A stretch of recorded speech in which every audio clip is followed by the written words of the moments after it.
தமிழகம் தெய்வீக தமிழகம். ஆழ்வார்களும் நாயன்மார்களும் சித்தர்களும் யோகிகளும் தவசிகளும் முனிவர்களும் பிறந்து வளர்ந்து நேரடியாக கடவுளை பார்த்து கடவுளோட உறவாடிய தமிழகம் நம்ம தமிழகம். ஒவ்வொரு ஆழ்வார்களும் நாயன்மார்களும் ஒவ்வொரு கோவிலை காப்பாற்றுவதற்காக தன்னோட வாழ்நாளை அர்ப்பணிச்சிருக்கிறாங்க. அப்படிப்பட்ட கோவிலோட நிலைமை இன்னைக்கு கண்களில ரத்தம் வடிக்குங்க. கண்ணீர் கூட இல்லை, ரத்தத்தை வடிக்குது. திருவள்ளூர் மாவட்டத்தில் திருவலங்காடுங்கிற பகுதியில் இருக்கக்கூடிய வடாரண்யேஸ்வரர் வண்டார்குழலி சமேத வடாரண்யேஸ்வரர் கோவில் 1000 வருஷம் பழமையான அந்த மண்டபம், கோவிலுக்குள்ள இருக்கக்கூடிய அந்த மண்டபம் இடிஞ்சு விழுந்திருக்குங்க. இந்து சமய அறநிலைத்துறை ஆணையர்ல இருந்து இன்ஸ்பெக்டர் ஏறக்குறைய 50,000 பல லட்சம் ரூபாய் சம்பளம் வாங்குறாங்க. ஆனா அந்த கோவில போய் ஒவ்வொரு ஆணையரோ இணை ஆணையரோ அந்த கோவில் எப்படி நடக்குது, எப்படி பண்றாங்க, போய் மாசத்துக்கு ஒரு முறை கூட போய் இல்ல ஒரு கோவில போய் பார்க்கறது இல்லை, வருஷத்துக்கு கூட போய் பார்க்கறது கிடையாது. இவங்க ஏசி ரூம்ல உட்கார்ந்துட்டு இருக்காங்க. அந்த கோவில, திருவலங்காடு கோவில மாடு கட்டக்கூடிய இடமா பயன்படுத்தி இருக்கிறாங்க. கடந்த சில பேர் வைக்கோல் போர் வைக்கக்கூடிய இடமா பயன்படுத்தி இருக்கிறாங்க.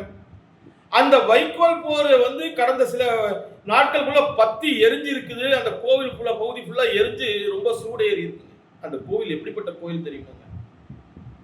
நடராஜரோட பஞ்ச சபை என்று சொல்லக்கூடிய 5 சபைகள் ஒன்றான ரத்ன சபை, காளியுடன் ஊர்த்துவ தாண்டவம் ஆடின கோயிலுங்க.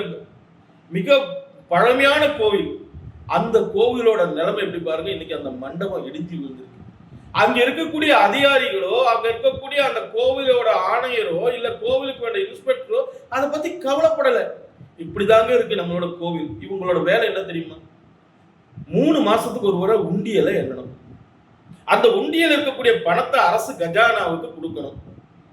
இப்படிப்பட்ட நிலைமை தான். அங்க கோவில உண்டியல் இறங்குறதுக்கு தரிசன கட்டணும். கோவில்ல நவீன திண்டாங்க. எப்படி 500 ரூபாய் கொடுத்தா கொஞ்சம் சீக்கிரமா போகலாம், 1000 ரூபாய் கொடுத்தா இன்னும் கொஞ்சம் வேகமா போடலாம், இன்னும் ஒரு 2000 3000 கோவில் சாமி கூட செல்ஃபி எடுத்துக்கலாம். இப்படிப்பட்ட நிலைமை தான் ஏறக்குறைய 60 வருஷமா நம்ம தமிழ்நாட்டில் இருக்குங்க. இப்படிப்பட்ட ஒரு சூழ்நிலையில இந்த அதிகாரிகள்லாம் ஒரு உண்டியில் இருக்கக்கூடிய பணத்தை என்றது மட்டுமே தான் இவங்களோட வேலை. ஏசி ரூம்ல உட்காந்துக்கிட்டு வேலைக்கு மாசம் சம்பளம் வாங்குறது, இந்த மாதிரி வேலை செய்துட்டு இந்த மாதிரி கோவிலோட நிலைமை ரொம்ப ரொம்ப மோசமான சூழ்நிலை இருக்குது தமிழகத்துல. இதுக்காக வருகின்ற ஜூலை 26ஆம் தேதி அரசே ஆலய தரிசன கட்டணத்தை ரத்து செய்யுங்கிற விஷயத்தை விட நம்ம மிகப்பெரிய ஒரு ஆர்ப்பாட்டம் வச்சிருக்கிறோம். தமிழகம் முழுவதும் இந்து முன்னணி சார்பில் தமிழகம் முழுவதும் மாநிலம் தழுவிய ஆர்ப்பாட்டம்.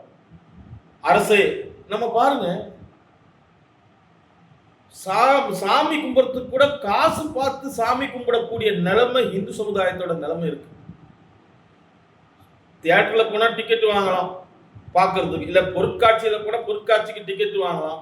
நம்ம தாத்தன் பாட்டன் முப்பாட்டன் நம்ம அரசர்கள் கட்டிய கோவில், நம்ம இந்து சமுதாயத்தோட கோவில், நம்ம கும்பிடுற சாமியை பார்க்கறதுக்கு காசு கொடுத்து பார்க்கக்கூடிய நிலைமை இருக்கு பாருங்க. இந்த நிலைமைக்காக இந்த நிலைமை ஒழிக்கணும். இப்ப இருக்கக்கூடிய ஜோசப் விஜய் தலைமையிலான இந்த தாவேக அரசாங்கம் இந்த ஆலய தரிசன கட்டணத்தை ரத்து செய்யணும். 60 வருஷமா இந்த மாதிரி பண்ணிட்டு இருக்காங்க அப்படின்னு ஒரு கோரிக்கை ஆர்ப்பாட்டம், மாநிலம் தழுவிய ஆர்ப்பாட்டம் வருகின்ற ஜூலை 26ஆம் தேதி தமிழகம் முழுவதும் நடைபெற இருக்கிறது.